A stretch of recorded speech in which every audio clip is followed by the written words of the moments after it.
We're ahead today on the 2018 Ram 1500 5.7 Hemi. So what we're working on today is the rack and pinion. It's a very simple process. Let me just walk y'all through it verbally.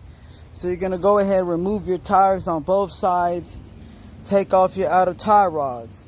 You're gonna want to count the rotations of your outer tie rods so you can put the other ones on the exact same amount of rotations. On the passenger side I got 31 rotations. On the driver's side I got 25 and a half. Now, after you get that,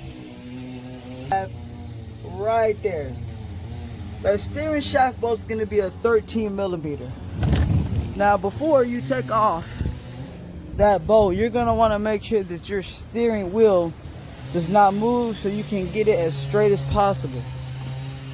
In order to do that, you got your steering wheel right here. Loop your belt around there and get her nice and snug right there, straight. You got two bolts holding on the rack and pinion, 24 millimeter bolts.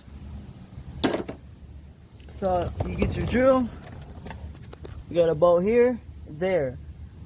After you release it, don't forget you have two connectors, there and there. So you're gonna be these two. You're gonna pull the tab back, and you're gonna have to press in on this very hard to get it out. Same thing for this one. Press your red tab back, push in, pull out. Now, lastly, it's a tight fit. Now, the way I got this rack and pinion, I have it angled forward. And what I did was,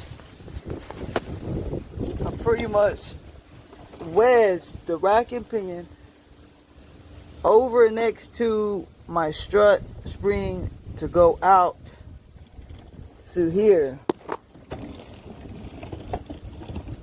So I got my rack and pinion protruding out of this area just beneath my sway bar.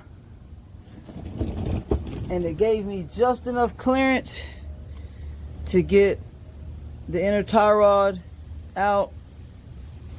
Now all I'm gonna have to do is pull it out that way. There she is, electric rack and pinion. So what we're gonna do is gonna go ahead and compare this to the new one. Make sure it looks the exact same, chunk it on there. And that's what we have. Make sure that y'all get with us here at 214-791-7037. Here's our old one, and here's gonna be our brand spanking new, non-used electric rack.